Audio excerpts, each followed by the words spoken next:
Okay, so the last thing that we're actually going to look at is database migrations.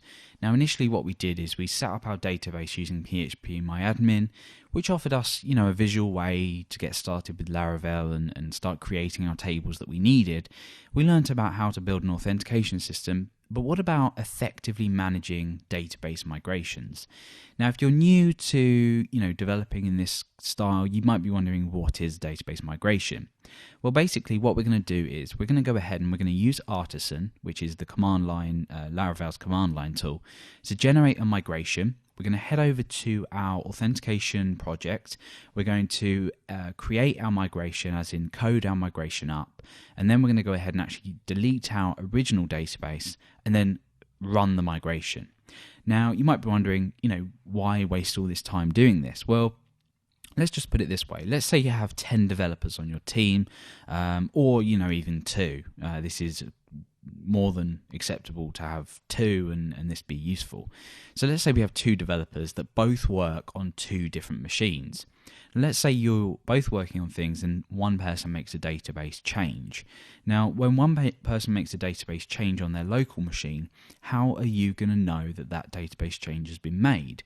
It's extremely difficult to keep up to date with these changes, even yourself. So if you were to, say, go from your home PC to your laptop or something like that, and you were working, you'd want to go ahead and you want to keep your database up to date, and it will save you so much time.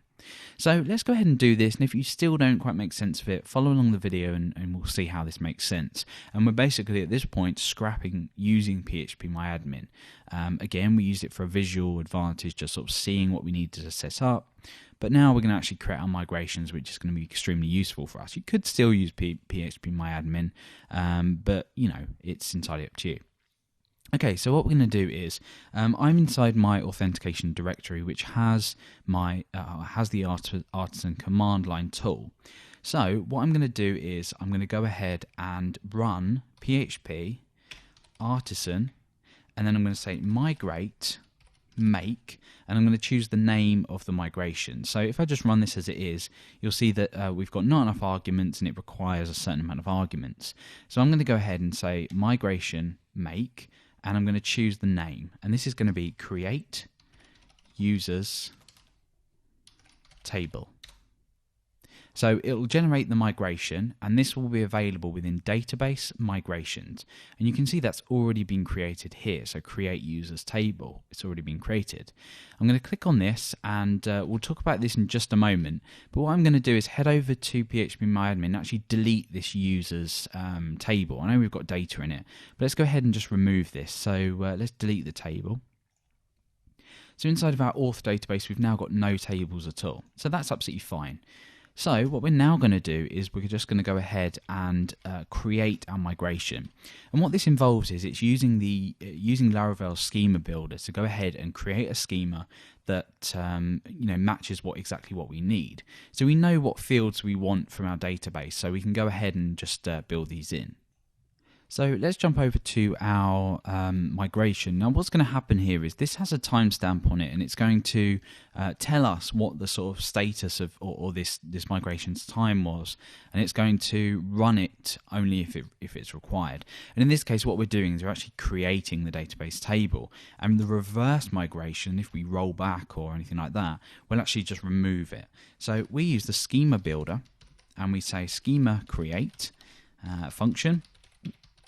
And in here we provide the table that's returned. So we can now sort of define what we need.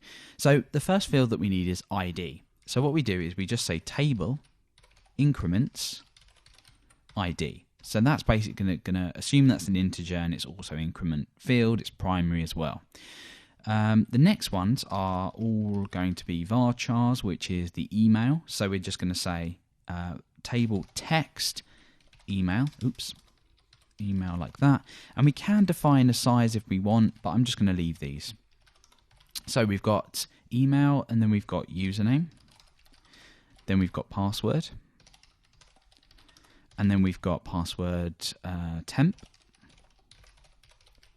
and we have our code, our sort of generated code for things like emails and stuff. We also then have an integer, so we say table integer, and this is going to be active, so whether or not the user account is active or not. And then finally what we do is we say table timestamps. Timestamps, not to be confused with timestamp, which will be a timestamp format field. So timestamps, this will basically just generate the created at and updated at fields that we have that represent when the record was created and last updated. So that's the up. So when we run this migration, basically all this is going to do is create a table for us with all these fields in, and that means that whatever machine you're running on, this file will be available, this migration will be available for you to just instantly create that. So now let's go ahead and provide the rollback, which is schema drop, and then the name of, oops, sorry, I've completely forgotten the table name there. So schema create users, and then the function, so the callback here, and then down will be schema drop users. So let's go ahead and just run or open up MySQL. So let's go ahead and create here. So we'll say MySQL user root, and let's go ahead and use auth, and we're going to describe show tables. So empty set, we've got no tables at all. So what we're now going to do, now that we've created this migration, we're going to go ahead and run all migrations. So this is basically as simple as doing PHP artisan migrate. That's all we need to do. So we've migrated successfully. Let's go ahead and show tables again, and we now have a table called migrations and users. Now the migrations table will store the latest migrations with the timestamps, just so it knows what to migrate. So let's go ahead and take a look at that. And we can see that we've got the migration, batch, blah, blah, blah. That's just useful for Laravel's purposes. We don't really need to touch this. So we're now going to describe the users table.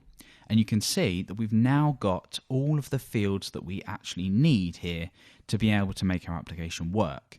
And if we were to change anything here, it would be so much easier going across different machines.